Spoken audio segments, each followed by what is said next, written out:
नमस्कार, मैं मिथिलेश सिंह और आप देख रहे हैं सॉवरेन वॉइस। आज आप लोगों से एक सवाल के साथ शुरू करते हैं। देश में किसी भी क्राइम की सबसे तेजी से जांच का परिणाम देने वाली संस्था कौन सी है? सीबीआई, आईबी या एनआईए या एसीपी प्रद्युम्न वाली सीआईडी? सब गलत।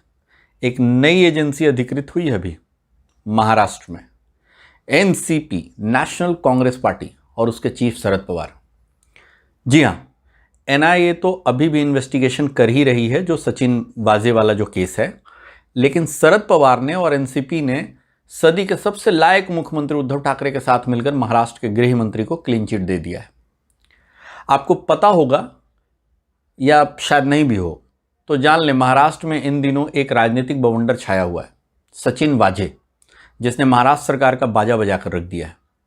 और उसी केस के सिलसिले में पूर्व कमिश्नर मुंबई पुलिस परमवीर सिंह ने एक पत्र लिखकर गृह मंत्री अनिल देशमुख पर आरोप लगाया है कि देशमुख ने सचिन वाजे को हर महीने 100 करोड़ उगाही करने का ठेका दिया हुआ था। और फिर क्या था? महाराष्ट्र की राजनीति में भूचाल आ गया और जल्दी जल्दी में शरद पवार एक्शन में आ गए और खूब खोजबीन करके हॉस्पिटल के एक प्रिस्क्रिप्शन के आधार पर अनिल देशमुख को निर्दोष साबित कर दिया। और यह भी बोला साहब ने कि किसी इन्वेस्टिगेशन की आवश्यकता भी नहीं है। शरद पवार के अनुसार अनिल देशमुख 15 से 27 फरवरी तक क्वारंटाइन थे। तो इस दौरान परमवीर सिंह का यह दावा गलत है कि इस दौरान देशमुख वाजे से मिले हैं। पवार साहब, कहा जाता है कि आदमी को कम से कम बुढ़ैती में झूठ नहीं बोलना चाहिए। अगर देशमुख क्वारंटाइन थे तो उसी दिन 15 फरवरी को एक क्वारंटाइन किया हुआ आदमी गार्ड के साथ और ढेर सारे मीडिया कर्मी के साथ प्रेस कॉन्फ्रेंस कैसे कर रहा था? और कर तो रहा था, और साथ ही उसने खुद भी ट्वीट किया कि आज मैंने प्रेस कॉन्फ्रेंस किया। और अगर ऐसे ही भीड़ लगाकर क्वारंटाइन करवाया जाता है तो अब हम लोग समझ सकते हैं कि क्यों कोरोना के मामले इतनी तेजी से बढ़ रहे हैं महाराष्ट्र में। हो सकता है क्वारंटाइन भी था तो हॉस्पिटल में नेटवर्क नहीं होगा, कहीं सचिन वाजे से बात ना हो जाए, और यह भी हो सकता है कि देशमुख को बक्से में बंद करके क्वारंटाइन किया गया हो ताकि कोई मिल ना सके, और खास करके सचिन वाजे तो किसी भी सूरत में ना मिल सके। पवार साहब, आप बहुत बड़े सियासी खिलाड़ी हैं, लेकिन इस बार समझ नहीं आ रहा कि सी से आप स्मार्ट हैं या दुनिया को समझ रहे हैं। सेंगर जैसा एक टटपुंजिया विधायक जेल में रहकर रेप विक्टिम के पूरे परिवार को मरवा सकता है, तो देशमुख तो गृह मंत्री है। दोस्तों, अब आइए इस वाजे के बारे में जरा जानें और इस केस को विस्तार से समझें, क्योंकि अभी भी बहुत सारे लोगों को इस केस के बारे में पता ही नहीं चल रहा कि आखिर हुआ क्या है।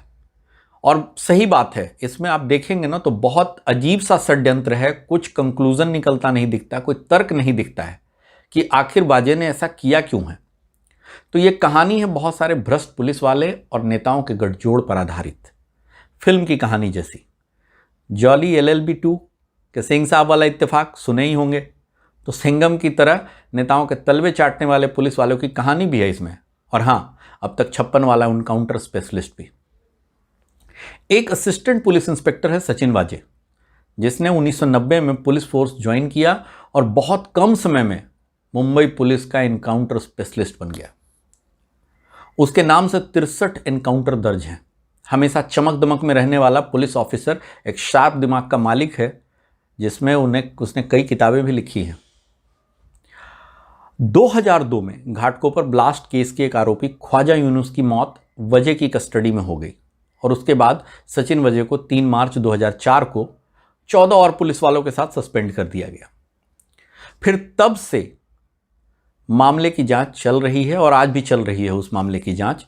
इस बीच 2007 में वजह ने शिवसेना ज्वाइन कर लिया और पुलिस फोर्स से इस्तीफा दिया, लेकिन विभाग ने उसका इस्तीफा रिजेक्ट कर दिया और फिर उसने 2008 में शिवसेना छोड़ दिया। लेकिन इतना हमारे और आपके समझने के लिए काफ़ी है कि वो शिवसेना का वफादार सिपाही है।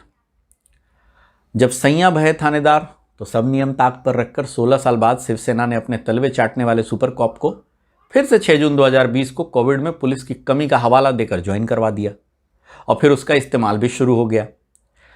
पूर्व मुख्यमंत्री देवेंद्र फडणवीस की बात को अगर समझेंगे आप लोग, तो उन्होंने कहा है कि आज ही नहीं, 2018 में भी उद्धव ठाकरे ने, शिवसेना के लोगों ने दोबारा से वजह को ज्वाइन कराने के लिए उनके पास रिक्वेस्ट की थी, लेकिन तब मुख्यमंत्री रहते हुए फडणवीस ने इस बात को इनकार कर दिया था और फिर वजह उस समय ज्वाइन नहीं कर पाया। अगर आपको याद हो तो कुछ दिन पहले शिवसेना ने अपनी जाति दुश्मनी के लिए पत्रकार अर्णव गोस्वामी को गिरफ्तार करवाया था। उसकी गिरफ्तारी को भी शिवसेना के इसी दुलारे एपीआई सचिन वजे ने ही लीड किया था। अब ये क्या है नया मामला एंटेलिया वाला?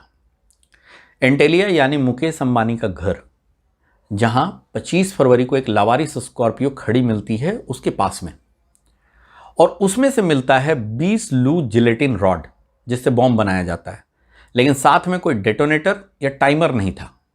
मतलब ये गाड़ी नुकसान पहुंचाने के लिए तो नहीं लगाई गई थी। और गाड़ी में एक चिट्ठी भी मिली है और उसमें भी यही लिखा था कि ये सिर्फ ट्रेलर है, पिक्चर अभी बाकी है। बाद में ये सही भी साबित हुआ, क्योंकि जांच में जिस तरह से नए नए एंगल आए वो फिल्मी ही लगते हैं। गाड़ी मिलने के बाद जब एटीएस की टीम पहुंचती है तो इत्तेफाक से वजह पहले से क्राइम सीन के पास पहुंच जाता है, वैसे ही जैसे जॉली LLB 2 में हर जगह सिंह साहब पहुंचते हैं। फिर एटीएस ने केस हाथ में लिया और इन्वेस्टिगेशन शुरू हुई। सबसे पहले पता किया गया कि ये स्कॉर्पियो आखिर है किसकी। तो एक motor parts businessman Mansukh Hiren है, उनका नाम सामने आया। मनसुख ने बताया कि उसकी स्कॉर्पियो 17 फरवरी को चोरी हो गई थी, जिसकी एफआईआर उसने 18 फरवरी को कराई है। फिर 5 मार्च को मनसुख की मौत संदिग्ध हालत में हो जाती है। मनसुख की मौत को आत्महत्या करार देकर पुलिस केस बंद करना चाहती थी, लेकिन मनसुख की बीवी ने बयान दिया कि मनसुख डूबकर नहीं मर सकते क्योंकि उन्हें तैरना आता है। मेरे पति की हत्या हुई है और एपीआई सचिन वजे ने की है। और उसके बाद केस में एक नया मोड़ आ गया और इस बीच केंद्र सरकार ने मौके को लपकते हुए यह केस एनआईए को सौंप दी। और फिर हमेशा की तरह शिवसेना के पक्के पालतू संजय राउत आ गए सीन में। केंद्र सरकार बार बार महाराष्ट्र पुलिस को नीचा दिखाने के लिए केंद्रीय एजेंसियों को दे देती है केस। ये एक चुनी हुई सरकार को कमजोर करने का प्रयास है, एंड ब्ला ब्ला ब्ला ब्ला ब्ला। जब एनआईए ने जांच शुरू किया तो पूरा खेल ही बदल गया। शक की सुई पूरी तरह से असिस्टेंट इंस्पेक्टर सचिन वजे पर घूम गई। फिर 13 मार्च को एनआईए ने वजे से 12 घंटे तक पूछताछ किया और उसके बाद उसे गिरफ्तार कर लिया गया। इस दौरान कई बातें सामने आई। एक, स्कॉर्पियो समेत अब तक 5 गाड़ियों को एनआईए ने अपने कब्जे में लिया। इसमें से एक टोयोटा प्रैडो शिवसेना नेता विजय कुमार गणपत भोसले की है। वहीं एक मर्सिडीज कार जिसमें वजह और मनसुख हिरेन को एक साथ देखा गया था, उसमें 5 लाख रुपए और नोट गिनने की मशीन भी कब्जे में ली गई है। 2, पूछताछ और सीसीटीवी से यह पता चला है कि वजह की मनसुख हिरेन से 17 तारीख को मुलाकात हुई है और उसके बाद वजह के ही कहने पर मनसुख हिरेन ने गाड़ी चोरी होने की रिपोर्ट लिखवाई। तीसरा है, स्कॉर्पियो को एंटेलिया के बाहर खुद वजह ने ही ड्रॉप करके पहुंचाया था। यह सीसीटीवी फुटेज में और सीन रिक्रिएशन के थ्रू कंफर्म हो चुका है। चौथी बात थी, वजह ने गिरफ्तारी से पहले व्हाट्सएप स्टेटस लगाया था, दुनिया को गुड बाय कहने का समय नजदीक आ रहा है। कहीं यह इशारा तो नहीं कि जिस तरह से हिरेन का काम तमाम कर दिया गया, अब इसका भी हो सकता है।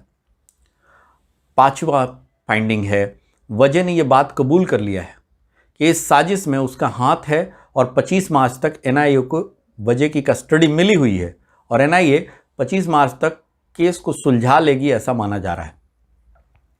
6ठी फाइंडिंग है, इस बीच एनआईए के इन्वेस्टिगेशन से मिली शर्मिंदगी से बचने के लिए महाराष्ट्र सरकार ने कमिश्नर परमवीर सिंह को उनके पद से हटाकर होमगार्ड की रिस्पॉन्सिबिलिटी दे दी, जिसे परमवीर सिंह ने कोर्ट में चुनौती दी है।